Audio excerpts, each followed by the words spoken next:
Assalamualaikum warahmatullahi wabarakatuh. Perkenalkan, saya Nur Rahman, calon guru penggerak angkatan 7 dari SMA Negeri 1 Keramat, Kabupaten Tegal. Kali ini saya akan menyampaikan koneksi antar materi untuk modul 2.1, yaitu memenuhi kebutuhan belajar murid melalui pembelajaran berdiferensiasi. Ada 3 pertanyaan yang akan memandu jalannya video ini. Yang pertama, apa sih yang dimaksud dengan pembelajaran berdiferensiasi dan bagaimana hal ini dapat dilakukan di kelas? Pengertian dari pembelajaran berdiferensiasi sendiri adalah usaha guru untuk menyesuaikan proses pembelajaran di kelas untuk memenuhi kebutuhan belajar murid, ya. Ini intinya, untuk memenuhi kebutuhan belajar individu murid. Ini definisi menurut Tomlinson. Ada juga yang menyatakan bahwa pembelajaran berdiferensiasi adalah serangkaian keputusan masuk akal. Ini penting sekali kata-kata ini ya, atau common sense yang dibuat oleh guru yang berorientasi pada kebutuhan murid. Jadi kebutuhan murid ini banyak sekali. Tidak mungkin kita akan memenuhi semuanya. Nah, kalau kita tidak batasi dengan keputusan masuk akal, kita mencoba memenuhi semuanya, maka tidak akan mungkin.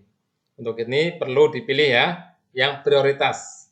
Kebutuhan mana yang akan dipenuhi.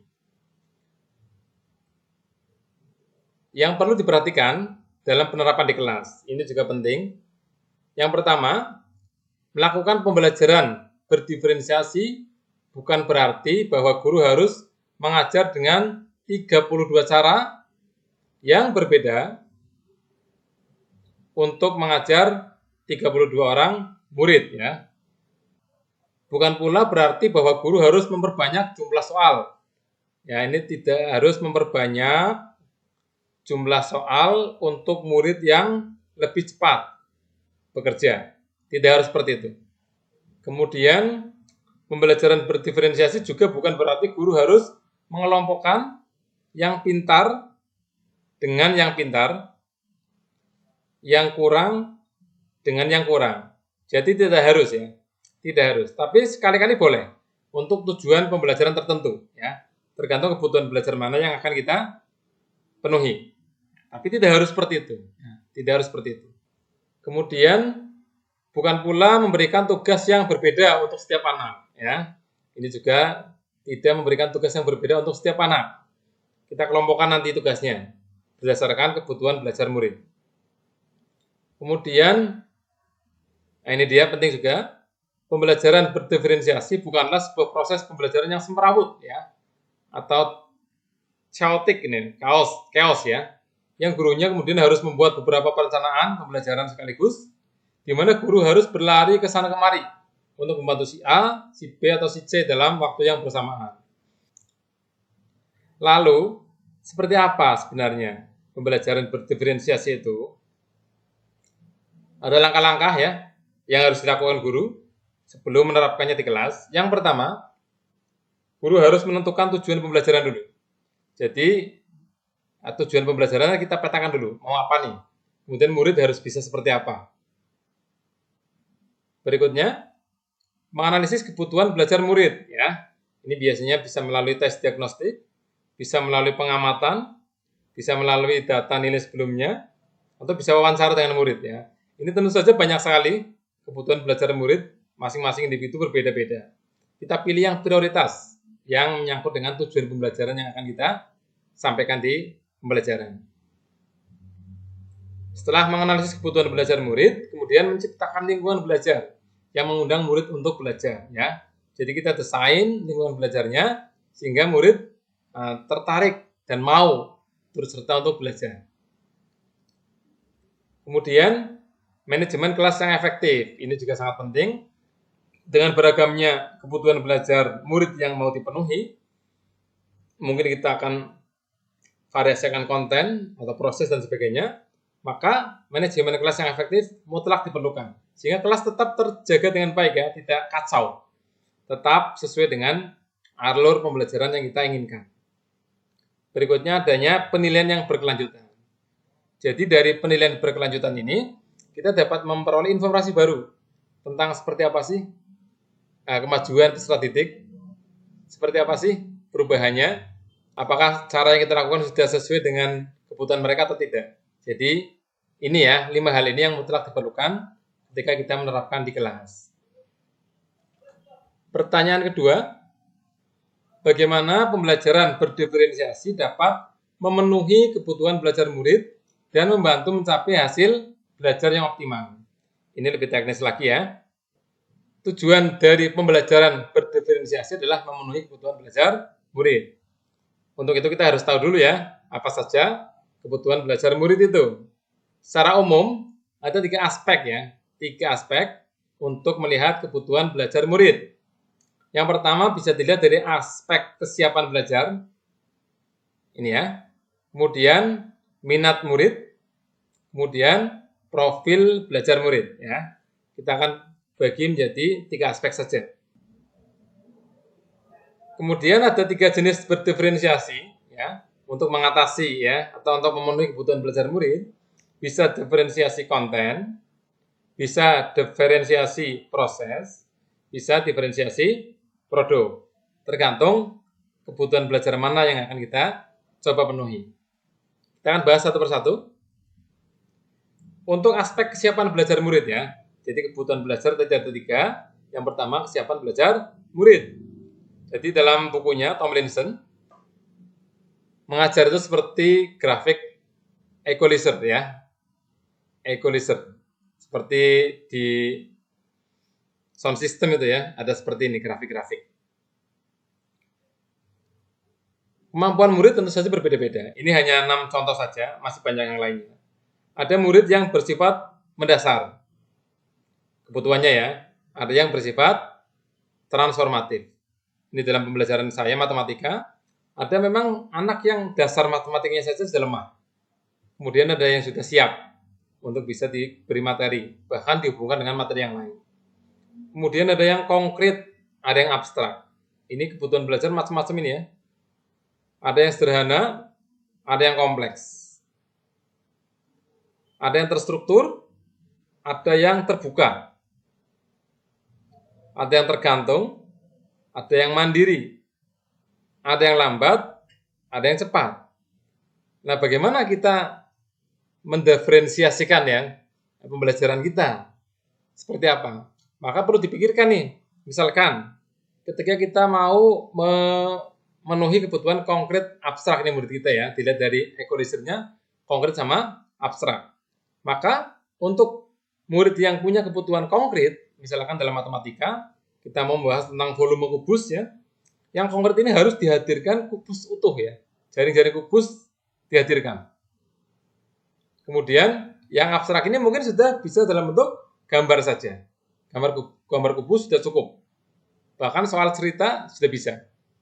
Nah, berarti yang didiferensiasikan adalah kontennya ya. Ini berarti nanti bisa ke arah konten.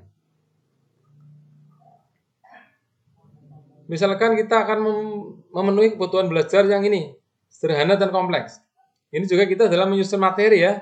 Untuk yang masih butuhnya sederhana-sederhana saja, jadi materinya kita bagi ya menjadi bagian-bagian yang sangat sederhana. Bila perlu dipandu. Yang kompleks, nah kita kasih soal-soal yang lebih menantang. Seperti itu. Ada lagi mungkin yang ini tergantung sama mandiri. Tergantung berarti dia butuh orang lain. Yang mandiri berarti dia bisa bekerja sendiri. Nah seperti ini mungkin perlu diferensiasi proses ya. Prosesnya mungkin perlu prosesnya perlu divariasikan ya, sehingga yang tergantung ini bisa terpenuhi kebutuhan belajarnya. Misalkan dikelompokkan dengan yang mandiri ya, sehingga ini bisa saling membantu. Seperti itu. Yang mandiri seperti apa? Ini dikasih tugas individu yang menantang. Nah, seperti itu ya. Kemudian lambat dan cepat. Ada yang lambat, ada yang cepat. Ini juga bisa menggunakan diferensiasi proses ya. Nah, proses kita kelompokkan sehingga mereka bisa saling yang cepat bisa memfasilitasi yang lambat bisa minta bantuan sama yang cepat. Bisa juga diferensiasi produk ya.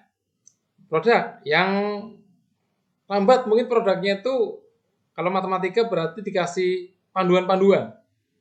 Yang cepat, yang tengah-tengah mungkin cukup dikasih soalnya saja, dikasih soal tanpa panduan. Kemudian yang cepat ini, yang sudah bagus, ini disuruh membuat soal sendiri, ya, sama jawabannya.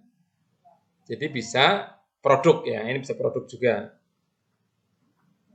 Jadi satu kebutuhan belajar ini, kesiapan belajar murid, bisa diakomodir dengan bisa konten, bisa proses, bisa produk. Kita pilih yang paling sesuai dengan kebutuhan kelas kita.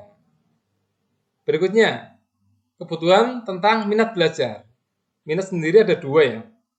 Yang pertama minat siswa terhadap pembelajaran kita, ya. Misalkan matematika, misalkan bahasa Indonesia, bahasa Inggris itu sendiri, maupun minat siswa terhadap bidang-bidang lain. Ada yang suka musik, suka olahraga, suka mengarang, suka menulis, dan seterusnya. Ya. Bagaimana cara kita memenuhi kebutuhan minat belajar murid? Yang pertama, guru harus bisa menciptakan situasi pembelajaran yang menarik perhatian murid. Nah, jadi mungkin awalnya nggak suka nih sama matematika, tapi ternyata gurunya asik nih, nah, bisa humor, lucu gitu ya, jadi tertarik. Kemudian menciptakan kejutan-kejutan, ada semacam tebak-tebakan mungkin, ice breaking dan seterusnya, sehingga mereka tertarik minatnya. Kemudian bisa juga menciptakan konteks pembelajaran yang dikaitkan dengan minat individu murid ya. Jadi ini konteks pembelajarannya kita pilih dikaitkan dengan minat individu murid. Misalkan murid suka olahraga bola, maka kita bikin soal cerita tentang bola. Murid suka musik, kita bikin soal cerita tentang musik. Tentu saja yang berkaitan dengan tujuan pembelajaran yang akan disampaikan. Jadi guru harus pandai-pandai ya mencari konteks-konteks pembelajaran yang bisa meningkatkan minat murid. Ini juga bisa meningkatkan minat. Oh ternyata ada ya olahraga di matematika. Ternyata ada ya musik di matematika. Dan seterusnya. Berikutnya, mengkomunikasikan nilai manfaat dari apa yang dipelajari murid. Ini juga penting sekali. Jadi biasanya murid nggak tertarik ya, karena nggak tahu manfaatnya untuk apa belajar ini. Maka kita sampaikan bahwa ketika belajar ini di kehidupan sehari-hari manfaatnya seperti apa. Ini juga bisa meningkatkan minat murid terhadap sebuah mata pelajaran. Selanjutnya, menciptakan kesempatan-kesempatan belajar di mana murid dapat memecahkan persoalan. Ini bagi anak-anak yang sudah ini ya, kesiapannya bagus, maka dia bosan mungkin kalau soalnya itu saja.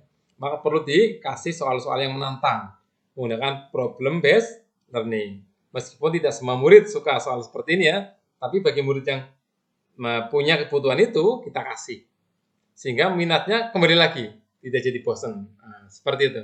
Berikutnya adalah kebutuhan belajar mengenai profil belajar murid. Ini banyak sekali ya, profil itu ya. Yang pertama, preferensi terhadap lingkungan belajar ya. Lingkungan belajar ini juga sangat mempengaruhi ya. Ada yang terkait suhu ruangan ya. Ada yang di rumah biasa pakai AC, di sekolah nggak pakai AC, sumuk, nggak betah. Nah, kemudian terkait dengan tingkat kebisingan ya. Ada anak yang sukanya menyendiri, sepi ya, ketika mengerjakan tugas itu yang sepi. Ada yang suka rame-rame, dan seterusnya. Ini terhadap lingkungan belajar. Kemudian ada juga pengaruh budaya. Ada yang suka santai, ada yang terstruktur resmi ya, ada yang pendiam, ada yang ekspresif, ada yang personal, ada yang impersonal, ada yang suka sendirian, ada yang suka kelompok. Nah, bagaimana cara mengatasinya? Ini bisa diakomodir dengan memvariasikan ya. Memvariasikan apa? Bisa kontennya, bisa juga prosesnya. Ini lebih cocok ke proses ini ya. Jadi prosesnya bermacam-macam variasi. Ada diskusi kelas, ada diskusi kelompok kecil, ada presentasi di depan, dan seterusnya. Sehingga masing-masing kebutuhan ini nanti tersalurkan. Tidak harus dipisahkan anak-anak ini ya. Misalkan nanti dalam diskusi mau presentasi, Yang ekspresif inilah yang akan menyampaikan sebagai penyajinya. Pendiam mungkin mencatat saja. Seperti itu. Berikutnya adalah preferensi gaya belajar. Ini bisa visual, auditori, atau kinestetik. Ini juga bisa diakomodir dengan variasi proses ya.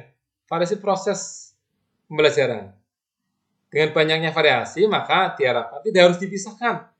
Kalau mungkin dipisahkan silakan, tapi kalau susah, yang penting kita akomodir saja. Visual itu sukanya video.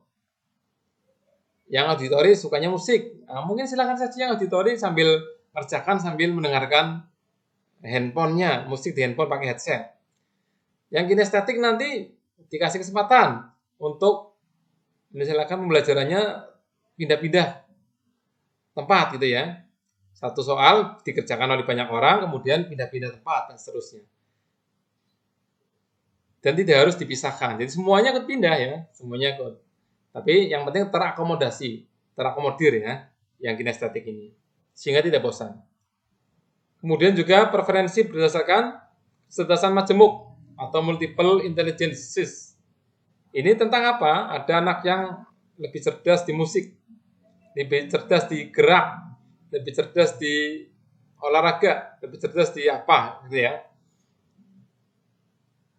Maka apakah semuanya harus dipenuhi kebutuhan ini? Tentu saja kita harus memilih ya. Memilih mana yang paling mungkin dipenuhi dan paling mendukung proses dia mencapai tujuan pembelajarannya. Sehingga caranya adalah dengan yang pertama, memvariasikan konten. Ya, kontennya bisa bervariasi nih. Misalkan yang tadi audio sama visual. Bisa divariasikan ya. Ada yang pakai video, ada yang pakai kertas saja, dan seterusnya. Kemudian memvariasikan metode dan pendekatan mengajar. Jadi variatif ya.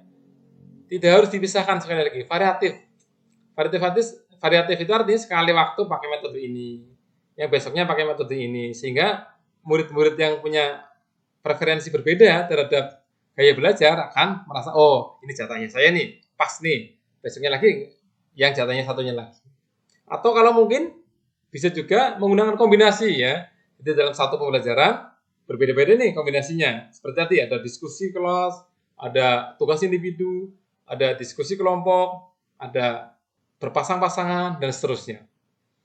Ada presentasi, ada tugas individu, dan seterusnya. Kalau memungkinkan silakan ya, menggunakan kombinasi gaya mengajar.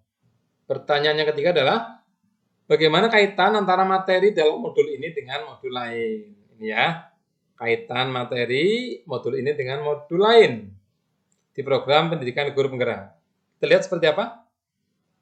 Kita sudah belajar modul 1.1, 1.2, 1.1 berarti filosofi KHD, 1.2 berarti nilai dan peran guru penggerak, 1.3 berarti visi guru penggerak, 1.4 adalah budaya positif, dan terakhir 2.1 adalah pembelajaran berdiferensiasi. Kalau kita lihat benang merahnya ada satu ya, yaitu semuanya menekankan pada keberpihakan sekolah pada murid ya. Baik filosofi KHD, ini juga ujung-ujungnya nanti berpihak pada murid. Nilai dan peran guru penggerak juga dalam rangka ini ya, bagaimana menciptakan lingkungan sekolah yang berpihak pada murid. Visi guru penggerak juga gitu, bagaimana gambaran murid yang ideal. Kemudian budaya positif juga dalam rangka memfasilitasi kebutuhan murid. Kemudian pembelajaran berdiferensiasi ini juga sudah tampak sekali ya, bahwa ini harus sesuai dengan kebutuhan belajar murid. Jadi kelima materi tadi semuanya berpihak pada murid. Kita akan coba urus satu persatu. Keterkaitan antara modul 1.1 dengan modul 1.2. Ini ada kaitannya atau tidak ya? Lihat. Yang pertama di modul 1.1 kita tentu ingat ya, bahwa salah satu isi dari filosofi KHD adalah pendidikan adalah menuntun segala kekuatan kodrat yang ada pada anak-anak. Ini warna merah ini ya. Menuntun segala kekuatan kodrat yang ada pada anak-anak. Di pembelajaran berdiferensiasi modul 2.1, nah ini. Pembelajaran berdiferensiasi haruslah berakar pada pemenuhan kebutuhan belajar murid. Tuh, sama ya. Kemudian, tugas guru, ini di modul 1.1 ya, adalah menyediakan lingkungan belajar. Lingkungan belajar yang memungkinkan setiap anak untuk dapat tumbuh dan berkembang secara maksimal sesuai dengan kodratnya masing-masing. Bagaimana pembelajaran berdiferensiasi? Nah, bagaimana guru merespon kebutuhan belajar murid? Nah, sama saja ya. Merespon tentu saja dengan menciptakan lingkungan belajar. Seperti itu. Merespon berarti sama dengan menciptakan atau menyediakan lingkungan belajar yang kondusif untuk tumbuh kembang murid, untuk memenuhi kebutuhan belajar murid. Nah, sama ya. Kemudian, kaitan modul 1.2 dengan 2.1. Di modul 1.2 adalah nilai dan peran guru penggerak. Salah satu nilai guru penggerak adalah lagi-lagi ada kata-kata berpihak pada murid. Guru penggerak selalu bergerak dengan mengutamakan kepentingan murid. Coba lihat. Sama ya dengan pembelajaran berdiferensiasi karena harus memenuhi kebutuhan belajar murid ini. Pemenuhan kebutuhan belajar murid sama persis nih ya. Guru ini ya di modul 1.2 ya, selalu berpikir mengenai pertanyaan utama seperti apa yang murid butuhkan, apa yang bisa saya lakukan agar suasana belajar dan proses pembelajaran yang lebih baik. Coba lihat. Ini artinya guru merespon ya kebutuhan belajar murid. Bagaimana cara menciptakan lingkungan belajar yang kondusif untuk murid. Suasana belajar seperti apa? Apa yang murid butuhkan ya. Yang berikutnya untuk modul 1.3 yaitu visi ya, visi guru penggerak. Sebagai pendidik, visi kita tentu saja gambaran ideal tentang murid-murid kita ya, lagi-lagi ini ke murid kita di masa depan. Kemudian untuk mewujudkannya diperlukan prakarsa-prakarsa perubahan yang berpihak pada murid, baik dalam pembelajaran maupun di luar pembelajaran. Bagaimana dengan pembelajaran berdiferensiasi? Nah, pembelajaran berdiferensiasi ini merupakan salah satu prakarsa perubahan untuk mewujudkan visi yang kita canangkan ya. Jadi prakarsa perubahan di kelas itu salah satunya wujudnya adalah dengan menyediakan lingkungan belajar yang berpihak pada murid, yaitu melalui pembelajaran berdiferensiasi. Kemudian untuk modul 1.4 dengan modul 2.1, ini yang terakhir ya. Apa? Budaya positif ini ya. Budaya positif menekankan pada disiplin diri. Sehingga murid berperilaku dengan mengacu pada nilai-nilai kebajikan universal dan memiliki motivasi intrinsik. Ini kuncinya. Kunci dari budaya positif ya. Lalu bagaimana kaitannya dengan modul 2.1? Pembelajaran berdiferensiasi itu, yang pertama ya, menciptakan situasi pembelajaran yang menarik perhatian murid. Kalau menarik berarti nanti minatnya tumbuh ya. Motivasi intrinsiknya tumbuh. Kemudian menciptakan konteks pembelajaran yang dikaitkan dengan minat murid. Ya, konteksnya kita sesuaikan dengan minat murid. Ini juga terkait dengan motivasi intrinsik, sehingga siswa tertarik dengan sendirinya. Berikutnya adalah mengkomunikasikan nilai manfaat dari apa yang dipelajari murid. Kalau tahu manfaatnya, apa yang terjadi? Motivasi intrinsiknya muncul. Oh, saya belajar ini manfaatnya ini. Nah, ini kan seperti kebajikan universal ya. Jadi orang melakukan sesuatu karena tahu manfaatnya. Jadi ada kaitan yang cukup erat ya antara modul 2.1 dengan modul-modul yang lain di pendidikan guru penggerak ini. Demikian yang dapat saya sampaikan tentang koneksi antar materi untuk modul 2.1 ini. Terima kasih dan salam bahagia. Saya akhiri. Assalamualaikum warahmatullahi wabarakatuh.